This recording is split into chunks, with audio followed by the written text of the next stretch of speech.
प्रत्येक समय जितेबाला गोटे सांबादिकटे जितेबाला दुर्नीति विरोध में स्वर उत्तोलन कर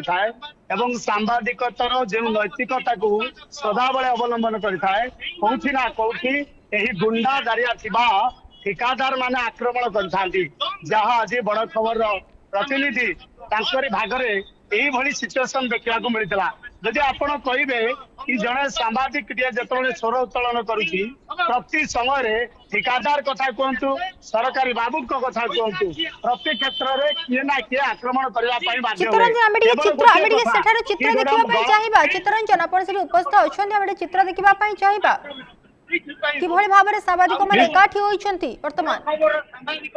निहाती भाबरे हमें देखिबे ये लोअर जी पीएमजी क्षेत्र वर्तमान समस्त सांबादिक माने एकत्रित होइछंती भुवनेश्वर रे केवल गोटिए कथा कि सांबादिक सुरक्षा हमर दाबी केवल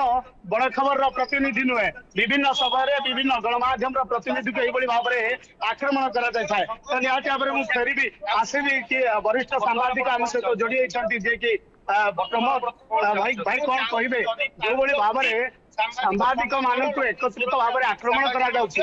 ठिकादार दुर्नीति विरोध में जो खबर परिवेषण कर समय आक्रमण कर सामाजिक निंदा संगठन अच्छी संगठन संपादक संगठन सेक्रेटरी संगठन विभिन्न पदक अच्छी केवल माने सामाजिक मान संग्रह संघरे केवल एकाठी करवा से जानते अर्थ दबा कि सामाजिक जो आक्रमण हो सही समय से सभापति हूँ से संपादक हूँ केते जो अच्छे ऑफिस से आसिक बाबद में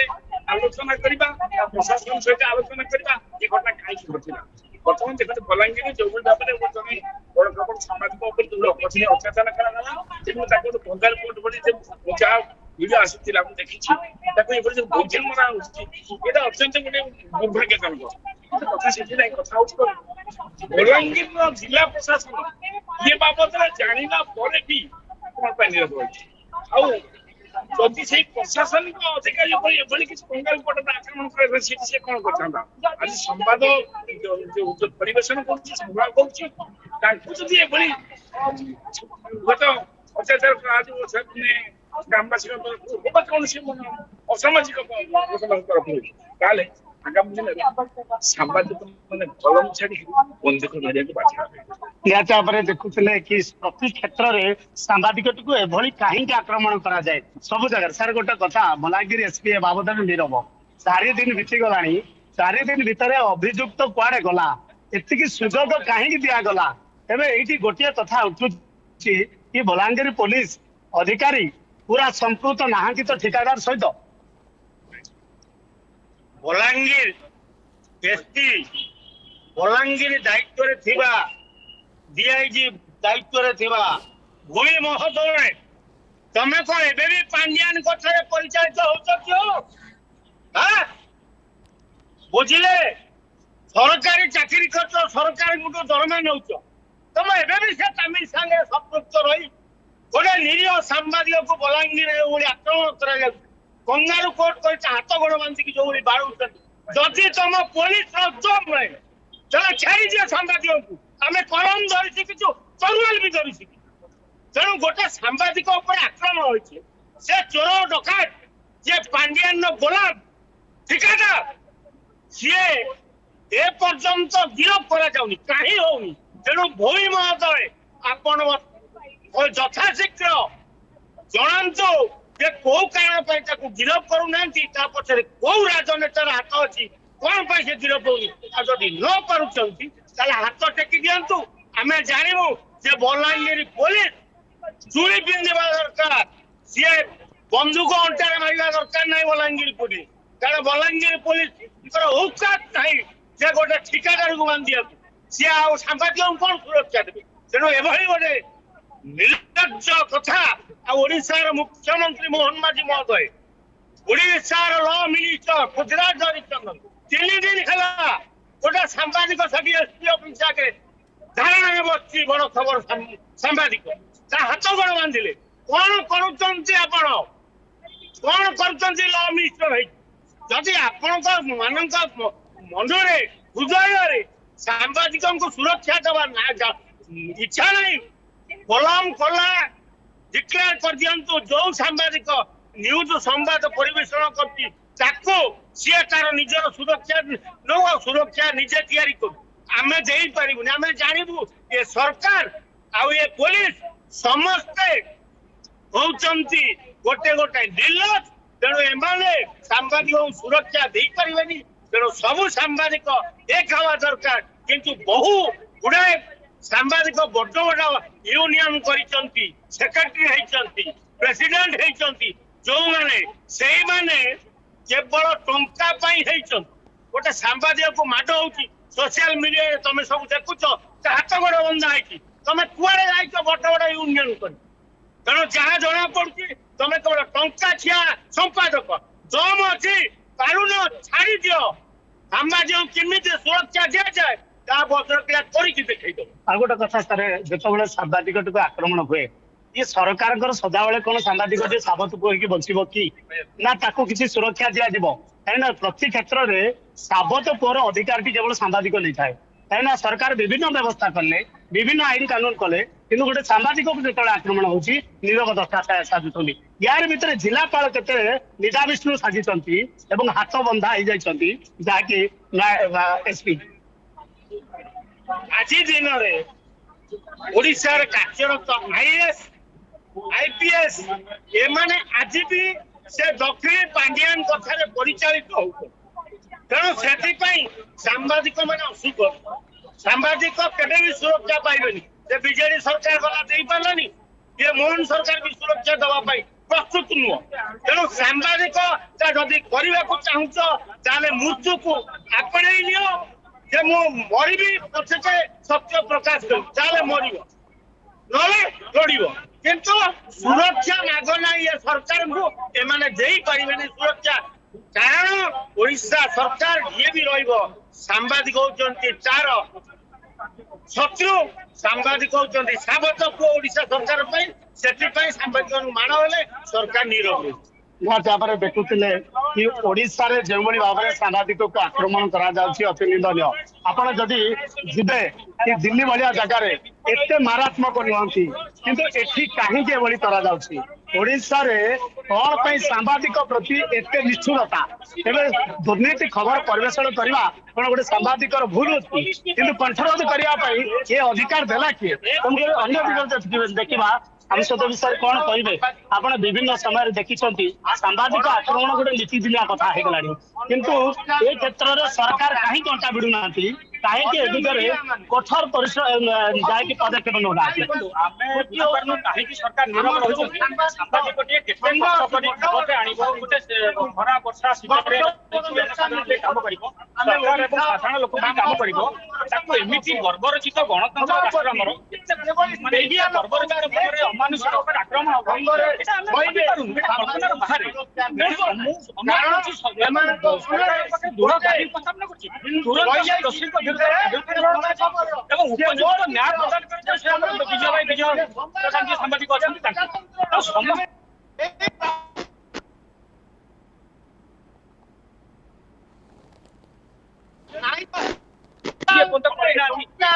କାହିଁକି ସାମ୍ବାଦିକଙ୍କୁ ମାନେ ତାଙ୍କ ସମ୍ମାନ ସୁରକ୍ଷା ବ୍ୟବସ୍ଥା ହେଇପାରୁଛି? ଗୋଟେ ଠିକାଦାରକୁ କିଭଳି ସୁରକ୍ଷା ଦଉଛନ୍ତି ଜିଲ୍ଲା ପ୍ରଶାସନ, ଗୋଟେ ଠିକାଦାରକୁ କିଭଳି ସୁରକ୍ଷା ଦଉଛନ୍ତି ଯାହାକି ଏସପି। ଆଜ୍ଞା ଦେଖନ୍ତୁ, ଏଇଠି ସ୍ପଷ୍ଟ ଅନୁମୟ ଯେ ଠିକାଦାର ରାଜନେତା ତାଙ୍କ ଭିତରେ ଗୋଟେ ନେକ୍ସସ୍ ବା ମଧୁ ଚନ୍ଦ୍ରିକା ରହୁଛି। ସେଇଥିପାଇଁ ଗୋଟେ ଆମର ଅଛି ପ୍ରତିରକ୍ଷା କଳା କରି। ତେଣୁ ଯେହେତୁ ମଧୁର ଚନ୍ଦ୍ରିକା ରହୁଛି, ଇଏ ତାଙ୍କର ଦୁର୍ନୀତିଟା ପର୍ଦ୍ଦାଫାଶ କଲେ ସାମ୍ବାଦିକ ଭାଇ, ତେଣୁ ସିଏ ତାଙ୍କର ଆକ୍ରମଣ ଆକ୍ରୋଶର ଶିକାର ହେଇଛନ୍ତି। ତେଣୁ ଏଇଟା କୌଣସି ଗଣତନ୍ତ୍ର ସମାଜରେ ବରଦାସ୍ତ କରିବା କଥା ନୁହେଁ। ସମସ୍ତେ ଏହାକୁ ଦୃଢ ଭାବରେ ଆଗକୁ ଆସିବା ଦରକାର। ଏ ଅନ୍ୟାୟ ବିରୋଧ। ତାପରେ ଦେଖୁଥିଲେ କି ଇଏ ସାମ୍ବାଦିକ ତାର ଯେଉଁ ସବୁ ପରିସ୍ଥିତି ବର୍ତ୍ତମାନ ବୋଧେ ମନେ ହଉଛି କି ଏଇକି ଆଉ ଖବର ପରିବେଷଣ କରିହେବ ନାହିଁ। କାହିଁକିନା ଜଣେ ସାଧାରଣ ଠିକାଦାର ଯେତେବେଳେ ଆକ୍ରମଣ କରୁଛି, ତାହେଲେ ନେତା ମନ୍ତ୍ରୀ କଥା ଏଠି କଣ ନହବ? गोटे गणमाध्यम कंट्रोल करने ये कि प्रकार चक्रांत चलुछि देखंतु चित्तरंजन जो कथा आपण कहउछनी गणमाध्यम कंट्रोल करबा पई ये प्रयास चली वर्तमान समय एकाठी होबार समय कारण देखंतु ये केवल बड़ खबर प्रतिनिधि को कथा न अनेक समय अनेक गणमाध्यम प्रतिनिधि एबे आक्रोश रे शिकार होइछन त ये वर्तमान समय जोटी आमे एकाठी होबार आवश्यकता रहिछि अनेक समय आमे देखु एकाठी होई पारु नहंती समस्त जोति पई कि ये घटना को सरकार हुए तो गुरुतर भाव में नेउ नहंती से दिगरे मध्ये किछि प्रतिक्रिया नहंती वर्तमान एकाठी होबार समय देखु सोनाली आ गोटे कथा कही जन महिला सामाजिक आम सहित जोड़ी गोटे कथा कि एठी सांबादिकतार कौनसी आउ इज्जत नहीं कहीं सरकारी क्षेत्र में कहुँ प्रशासन क्षेत्र में कहुँ केवल आम जहाँ कहबू ताकू उपस्थापना कर किंतु तमे दुर्नीति विरोध में केबे भी खबर परिवेषण करनी किंतु बड़ खबर सदा बेले दुर्नीति विरोध आज पर्यंत ये गोटे माड़ में बड़ खबर बंद हो भूल धारणा ठिकादार जी भी ये माड़ माड़ घटना संपृक्त अच्छी ये चेतावनी भी दौचु बारंबार खबर प्रसारण करूँ चैलेंज कहीं जिते दुर्नीति हुए केबे भी बड़ खबर चुप बसब ना कि कहीं भी बसवाई अधिकार भी नहीं अब कंट्रोल कर गला चिपे हत्या करने से ससाहत नहीं मैडम कौन कहे आप विभिन्न समय देखिथे कि सांबादिक को मारिबा ये नीतिदिनिया घटना हो गलानी किंतु या प्रति गोटे दृढ़ पदक्षेप नेबा आवश्यकता अच्छी सरकार जितेबाला नथिले सरकार आसिले से प्रतिश्रुति देले जे सांबादिक पई स्वतंत्र व्यवस्था तबे कुआडे गला से स्वतंत्र व्यवस्था देखो सांबादिक नुहे खेलाड़ी हिसाब रे गोटे साधारण मनीष हिसाब रे सभ्य समाज सांबादिक माने हेले गोटे थर्ड पिलर जी सोसाइटी काम करते जति हमें काम तमे जति गोटे लोक को पिटुछन आगो को जीवो अरे तमे जेतो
सांबादिक प्रति सदा बेले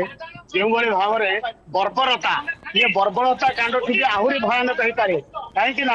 गोड़े गोईठा मारिबा जने सांबादिक के खबर परिवेषण जो करुच्ची लोक लोचन को आणुची एवं सरकार को विभाग अधिकारी को जिते अवगत कराउची से दिगरे किभली भाव में मारणात्मक आक्रमण करा आज लोअर पीएमसी छकरे सब सामाजिक एकत्रित होते सरकार को केवल से सामाजिक सुरक्षा मागुंट आउ कि मागुना आपण केवल बीमा देदेले ये समस्त कथा पूर्ण हेबनी आपण से कथा करंतु कि सांबादिक प्रति होइतिबा अत्याचार प्रति क्षेत्र में गला चिपी हत्या करुवा सांबादिक कंट्रोल करवा ये व्यवस्था को बंद करा जाऊ पुणी आउ थे फेर भी वरिष्ठ सांबादिक सर कौन कहे जो घटना ये निंदनीय जहाँकि जदि आप देखिए बलांगीर एसपी बाबद किभली नीरवता साजिंट एवं जिला प्रशासन कहीं निरामिष को साजी जाइए प्रकृत में ठिकादार सहित मधु चंद्रिकार प्रेम संपर्क अच्छी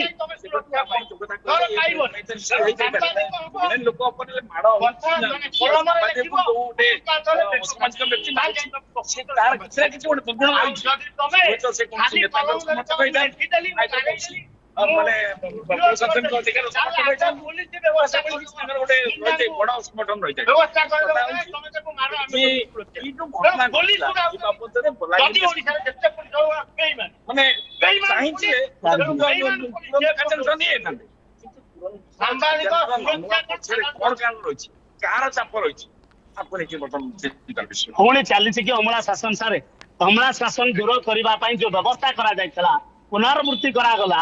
ଏ ଅମଳା ଶାସନ ଅଫିସର ଶାସନ ପାଣ୍ଡିଆନ ଶାସନ ଚାଲିଛି କି ପାଣ୍ଡିଆନର ଚାଟୁକୁରା ଯିଏ କହୁଥିବା ଏଇ ଠିକାଦାର ସେଇ କାର୍ଯ୍ୟ କରୁଛି କି ଦେଖନ୍ତୁ ଏଇଠୁ କହିଲେ ଆମର ପ୍ରଶାସନିକ ସ୍ତରରେ ବର୍ତ୍ତମାନ ଯୋଉ ଭାବରେ ଯୋଉ ଚାଟୁକାରିତା କରାହଉଛି ବର୍ତ୍ତମାନ ସେଇ ଯେ କେବଳ ଅଫିସର ରାଜ ଚାଲିଛି ଏବେ ବି ସରକାର 1 ବର୍ଷ ପୂର୍ତ୍ତି ପାଳନ କରିବେ ଆଉ କେତେ ଦିନ ପରେ କିନ୍ତୁ ଏପର୍ଯ୍ୟନ୍ତ ସରକାର କେବଳ ସେ ପ୍ରଶାସନିକ ସ୍ତରରେ ଯୋଉମାନେ ସବୁ ଅଛନ୍ତି ବଡ ବଡ ଅଛନ୍ତି ସେମାନଙ୍କ କଥାରେ ପର୍ଯ୍ୟାୟ ଯାଉଛନ୍ତି ଆଉ ତାଙ୍କର ଯୋଉ କର୍ମୀମାନେ ଯଦି କର୍ମୀମାନେ ଯେତେ ସବୁ ଦୁର୍ନୀତି କଲେ ମଧ୍ୟ ତାଙ୍କୁ ଯଦି ସାମ୍ବାଦିକ ଲୋକ ଆଣୁଛି ତାପରେ ଯେଭଳିଆ ଆକ୍ରମଣ ହଉଛି ତେଣୁ ସରକାର ଏ ଦିଗରେ ମାନେ ସଚେତନ ହବା ଦରକାର ଆଗାମୀ ବିଧାନସଭାରେ ଯଦି ସାମ୍ବାଦିକ କିଛି ଗୋଟେ ସୁରକ୍ଷା ଆଇନ ତାହେଲେ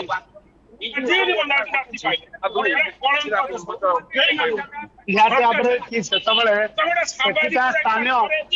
ଆଇଆଇସି କଣ କରୁଥିଲେ ସେଇ ସମୟରେ ଆଇଆଇସି କଣ କରୁଥିଲେ ଏସପି କଣ କରୁଥିଲେ ଏ ଦିଗରେ ମଧ୍ୟ ଜାଣିବା ଦରକାର କି କାହିଁକି ଜିଲ୍ଲା ପ୍ରଶାସନ ଏ ବାବଦରେ ନିରବତା ସାଜିଛି ଇଏ କଣ ସାମ୍ବାଦିକ ପ୍ରତି ଏଭଳି କାର୍ଯ୍ୟ ଚାଲିଥିବ ଏହାର କୌଣସି ବ୍ୟବସ୍ଥା ହବ ନାହିଁ କେବଳ ଗୋଟିଏ କଥା କି ସରକାରଙ୍କର ଆମେ ଆପଣଙ୍କର ଦେଖେଇବୁ ପ୍ରଶାସନ କଣ କଲେ ସେ ଦିଗରେ ଦେଖେଇବୁ ସଭା ସମିତି ଏବଂ ପ୍ରେସ ମିଟ୍ ଜରିଆରେ କେବଳ ଆପଣଙ୍କର ପ୍ରଚାର ପ୍ରସାର କରିବୁ ଇଏ ହିଁ ଗଣମାଧ୍ୟମର ଭୂମିକା ଇଏ କଣ ଗଣମାଧ୍ୟମର ତରିକା ଏବଂ ନୈତିକତା ତେବେ ନୈତିକତା ଯେତେବେଳେ ଆମେ ଦେଖାଉଛୁ କାହିଁକି କଣ୍ଟ୍ରୋଲ କରାଯାଉଛି ଯେତେବେଳେ ଠିକାଦାର ମାନେ ମଧୁଚନ୍ଦ୍ରିକା ବା ପ୍ରେମ ସମ୍ପର୍କ ଯାହା କରୁଛନ୍ତି ତେବେ ଏଇ ଠିକାଦାର କଣ ସେଇ କାର୍ଯ୍ୟ କରୁଥିଲେ ଯାହାକି ଜିଲ୍ଲା ପ୍ରଶାସନଠୁ ଆରମ୍ଭ କରି ସ୍ଥାନୀୟ ପ୍ରଶାସନଠୁ ଆରମ୍ଭ କରି ଏବଂ ପୋଲିସ ସହିତ ସେଇ ମଧୁ ପ୍ରେମ ଚନ୍ଦ୍ରିକା କରିଥିଲେ କି ଟଙ୍କା ବଳରେ ଇଏ କଣ ପାଟି ବନ୍ଦ କରିଦେଇଥିଲେ 4 ଦିନ ବିତିଗଲାଣି ବଲାଙ୍ଗୀର ଏସପି କାହିଁକି ବାବଦରେ ନିରବ ସାଜିଛନ୍ତି କଣ ପାଇଁ ଜିଲ୍ଲା ପ୍ରଶାସନ ହାତରେ ହାତକଡ଼ି ପକେଇଛି ଏ ଦିଗରେ ବି ଜାଣିବା ଦରକାର। ସାର୍, କଣ ଚିତ୍ତରଞ୍ଜନ ଆମେ କହିବେ? ଜାଣିବା ପାଇଁ ଚାହିଁବା ବରିଷ୍ଠ ସାମ୍ବାଦିକ ମାନେ ସେଠି ଅଛନ୍ତି ଆମେ ଜାଣିବା ପାଇଁ ତାଙ୍କୁ ଚାହିଁବା ଯେ ଘଟଣା ଘଟିଲା ଘଟଣାର ପ୍ରଥମ ଦିନ କାହିଁକି ପୋଲିସ ଚୁପ୍ ବସିଲା ଦ୍ୱିତୀୟ ଦିନ କାହିଁକି ଚୁପ୍ ବସିଲା ବାରମ୍ବାର ଯେତେବେଳେ ଖବର ପ୍ରସାରଣ ହେଲା সোশ্যাল মিডিয়াରେ ଖବର ଘୁରି ବୁଲିଲା ତାପରେ ପୋଲିସର କାହିଁକି ନିଦ ଭାଙ୍ଗିଲା ପୋଲିସ କଣ ପ୍ରଥମ ଦିନରୁ ଆକ୍ସନ ନେବାର ଆବଶ୍ୟକତା ନଥିଲା କି ନିହାତି ଭାବରେ ଇଏ କରେକ୍ଟ ପଏଣ୍ଟ କଣ କହିବେ ଆଜ୍ଞା ଆପଣ ଜାଣିଥିବେ ଯେତେବେଳେ ପ୍ରଥମ ଦିନର ଘଟଣା ଜଣେ ସାମ୍ବାଦିକ ସ୍ୱର ଉତ୍ତୋଳନ କଲା ପରେ ପୋଲିସ ତତ୍ପରତା ଦେଖାଉଛି 2ଟି ଲୋକଙ୍କୁ ଆରେଷ୍ଟ କରିଦେଇକି କାଢୁଆପଣର ବ୍ୟବସ୍ଥା କଥା କହୁଛି ଆପଣ ଦେଖିଥିବେ ପ୍ରଥମ ଦିନ ଦ୍ୱିତୀୟ ଦିନ ଆଜିକି 4 ଦିନ ହେଇଗଲାଣି ଇଏ 4 ଦିନ ବିତିଗଲା ପରେ ବିଭିନ୍ନ ଗଣମାଧ୍ୟମରେ ଯେତେବେଳେ ଖବର ପ୍ରସାରଣ ହେଲା ତାପରେ ବଲାଙ୍ଗୀର ଏସପି ନିଜର ଫୁଟାଣିଗିରି ଦେଖେଇଲେ ହେଲେ ବି ମଧ୍ୟ ମୁଖ୍ୟ କାର୍ପେଟଦାର ତାକୁ ଏପର୍ଯ୍ୟନ୍ତ ଧରି ପାରିଲେ ନାହିଁ ମୁଁ ଏ ପ୍ରସଙ୍ଗରେ ଏତିକି ଖାଲି କହିବି ଯୋଉମାନେ ସାମ୍ବାଦିକ ସେମାନେ କୌଣସି ନିର୍ଦ୍ଦିଷ୍ଟ ବର୍ଣ୍ଣ ଏବଂ ଜାତିରୁ ଆସନ୍ତି ନାହିଁ ସେମାନେ ଭାରତୀୟ ଯେମିତି ଇଣ୍ଡିଆନ ଆର୍ମିର ଲୋକମାନେ ଭାରତୀୟ ସେମାନେ ସମଗ୍ର ଜାତି ଧର୍ମ ବର୍ଣ୍ଣ ନିର୍ବିଶେଷରେ କାର୍ଯ୍ୟ କରିଥାନ୍ତି ଏବଂ ନିରୀହ ନିଷ୍ପେଷିତ ଲୋକମାନଙ୍କର ଦୁଃଖ ଦର୍ଦକୁ ପ୍ରଶାସନ ପର୍ଯ୍ୟନ୍ତ ପହଞ୍ଚିଥାନ୍ତି ଏବଂ ଦେଶର ଆବଶ୍ୟକତା ଜନସାଧାରଣଙ୍କ ଆବଶ୍ୟକତାକୁ ନେଇକି ଦେଶରେ କେମିତି ମଙ୍ଗଳ ସମାଜରେ କେମିତି ଉନ୍ନତି ହେଇପାରିବ ଏ ଦିଗରେ କାର୍ଯ୍ୟ କରିଥାନ୍ତି -58 ଡିଗ୍ରୀ ସେଣ୍ଟିଗ୍ରେଡ +58 ଡିଗ୍ରୀ ସେଣ୍ଟିଗ୍ରେଡ ପର୍ଯ୍ୟନ୍ତ ଲେ ଲଦାଖରେ ସାମ୍ବାଦିକ ମାନେ କାର୍ଯ୍ୟ କରୁଛନ୍ତି କାର୍ଯ୍ୟ କରୁଥିବା ଅବସ୍ଥାରେ ନିଜ ଜୀବନକୁ ବିପନ୍ନରେ ପକାଇଥାନ୍ତି ସ୍ୱାଗତ ବି ଦେଇଥାନ୍ତି ତେଣୁ ଏଭଳି ଗୋଟେ କାଟାଗୋରୀ ବିରୁଦ୍ଧରେ କିମ୍ବା ଜଣେ ସାଧାରଣ ନାଗରିକଟି ହଉ ତାଙ୍କ ପ୍ରତି ଯେତେବେଳେ ଗୋଟେ ମଦ ମାଫିଆ ଠାରୁ ପଇସା ନେଇ ଗୋଟେ ନୂଆପଡ଼ାର ଜଣେ ଲେଡି ଆଇଆଇସି ରାତି 12ଟାରେ ଯାଇକି ତାଙ୍କ ସ୍ତ୍ରୀ କି ଧମକଉଛନ୍ତି ତାଙ୍କ ଘରେ ପଶିକି ତାଙ୍କ ନାଁ robbery case falls robbery case ପକେଇକି ତାଙ୍କୁ ଆରେଷ୍ଟ କରିକି ଜେଲ 4 ଭିତରକୁ ପଠାଇବାକୁ ଚେଷ୍ଟା କରୁଛନ୍ତି ତେଣୁ ଏଥିରେ ଏସପି ଏବଂ ଡିଜି ଉଭୟ ସାମିଲ ଆଉ ଗୋଟେ ଏଇ ଯୋଉ ଘଟଣା ଘଟିଲା ବଲାଙ୍ଗୀର ଏସପି ଦିନେ ଯେତେବେଳେ ଖବର ହେଲା ଏବଂ ବିଭିନ୍ନ ସୋସିଆଲ ମିଡିଆରେ ଯେତେବେଳେ ଭାଇରାଲ ହେଲା ତାପରେ କାର୍ଯ୍ୟାନୁଷ୍ଠାନ ନେବା ପାଇଁ ଅଣ୍ଟା ଭିଡ଼ିଲେ ସେ ପୁଣି ହାଲକା ଫୁଲକା କିନ୍ତୁ ଏଠି କାହିଁକି ନିରବ ବଲାଙ୍ଗୀର ଏସପି एमाने एति भूली जाउछंती जे टैक्स पेयर मनी रे माने सैलरी पाउछंती they are answerable to the public और सांबादिक गोटे पब्लिक भीतर अछि जनसाधारण भीतर अछि किंतु जो बड़ खबर रो जो जड़े लड़ुआ सांबादिक मु कहबी जदि से यदि पैसा लांचुआ सांबादिक होइते तांको पर ही नहता जो मुस्लिम किछि लांचुआ सांबादिक अछि सेमाने आज आराम से बुलुछंती किंतु ये जण लड़ुआ सांबादिक फील्ड रे काम करिया लोक तेणु तांको उपरे पुलिस रो प्रशासन रो मिलित सहयोग आक्रमण होछि पुलिस प्रशासन केवल निजर दोष को छुपेवा आज गोटे लोक देखाणिया कार्यक्रम शुरू कर आज से परिवार जो सामाजिक भाई जन मरी जाती परिवार को किए भरण पोषण कर आपण मैंने दुर्नीति रक्त सरकार को हटेले गोटे सुस्थ सरकार आसला बोली कहले केते दिन पर्यंत से 24 वर्षर सरकार को बदनाम करियो आ गोटे कथा जी आपन माध्यम रे कहया चाहे एटा गोटे बहुत बड़ षड़यंत्र जो माने 24 वर्ष धरी दुर्नीति रे लिप्त थिले गोटांकर पैसा खाउथिले लांच खाउथिले सरकार परिवर्तन होला परे सेमानकर सेटा आ सक्सेस होई पार नाही तेणु सेमान गोटे धंदा धरिचंती एई भलिया काम सब करा जिवो पुलिस प्रशासन ता कार्य करिवो नाही ड्यूटी करिवो नाही जा द्वारा वर्तमान जो सरकार अछि से बदनाम हबो ता परवर्ती पर्यायर सेमान सरकार सामान्य सरकारी ऑफिसर माने एबे भी सुधा परिचालन होछंती पांड्यान कथा बिल्कुल परिचालित भी होछंती आ षड़यंत्र मुख्य सत्र अछंती बीजेडी जो पांड्यान हंतु किबा बीजेडी रे आउ जतिक नेता अछंती ए माने 24 वर्ष गुंडागिरी करथले पूरा पुलिस डिपार्टमेंट को हाईजैक करछंती पुलिस गोटे पुलिस न सरकारी गुंडा 24 वर्ष भाबरे माने सरकारी गुंडा भाबरे व्यवहार करछंती आउ बीजेपी सरकार को केमिति 2029 रे सत्ता रे आसीबा को न दिया जिवो ए माने कार्य करछंती गतकाली केंद्रपाड़ा रे भी गोटे पुलिस गाड़ी केंद्रपाड़ा सदर थाना आइछि भी गोटे निरा लोक को मार दैछंती जा द्वारा कि आईन श्रृंखला परिस्थिति पर पश्चिम मार्ग आसीबा एवं वर्तमान जो बीजेपी सरकार 5 वर्ष परे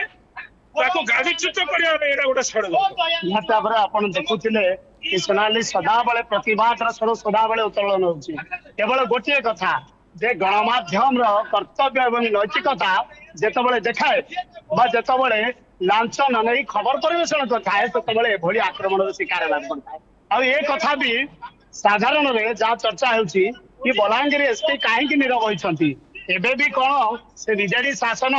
अंदर में चलता है कि ये एभली क्वेश्चन भी आसुछि एवं जदि देखिबे कि एठी काहे कि नीरव साजिछि जिला प्रशासन 4 दिन बीती गलानी जदि छोटिया केस जदि गोटे मंत्री को किए हाथ मारी था गोटे कॉर्पोरेटर बा गोटे सरपंच को जदि साधारण लोक हाथ मारी था पुलिस से तार दबंगिरी देखी था दंभपुणिया देखी था जे आमे केते काढ़ुआ जे आमे केते पावरफुल आमे केमिति अरेस्ट करि पारू से दिगर भी मजा देखी था किंतु आज कहीं नीरव साजी जाइए पुलिस कहीं ए बाबद आठकड़ा पकई रखी मुख्य कार्पेटदार ठिकादार बाबू कुआड़े गले पैसार मोहब्बत एवं मार्फत रे एभली बाबू मान को किणी रखिसंती ए दिगरे प्रशासन चित्तरंजन हमें आउ टिके प्रतिक्रिया नबा एवं जानिया पई चाहिबा जे ठिकादार माने गोटे गोटे अंचल रे एते शक्तिशाली हेउछंती केमिति से काहाको तांकर भय नाही आईन ठु समाने ऊर्ध्वरे आईन समानक पॉकेट रे पुलिस प्रशासन को तांकर भय नाही ठिकादार को एभली शक्तिशाली करूछि कि जानिया पई चाहिबा आउ किछि प्रतिक्रिया निहत भाव में मुझे प्रतिक्रिया रखी ठिकादार कहीं सबल चाहती केवल गोटे कथा पूर्व जिते सरकार थे बीजेपी सरकार आपड़ जानी से समय ठिकादार किभली भाव में निजर दबंगिरी चलते केवल प्रशासनिक अधिकारी बाबू मान को टंका बल कि रखी ठिकादार माने आज भी बलांगीर डिस्ट्रिक्ट एभली घटना जहाँ बड़ खबर जिते खुलासा करने को गला बड़ खबर जिते से ग्राउंड जीरो रो खबर देखला कि प्रकृत में ठिकादार रो मनमानी केमिति ठिकादार रो कार्य दक्षता किभली तो यही पर जो खबर परिवेषण कराला सेतबेले आक्रमण कराला केवल गोटे कथा कि प्रशासन को निज कब्जा रे रखिछि प्रशासन को टंका बल रे मुहरे चुंडी भिड़ी।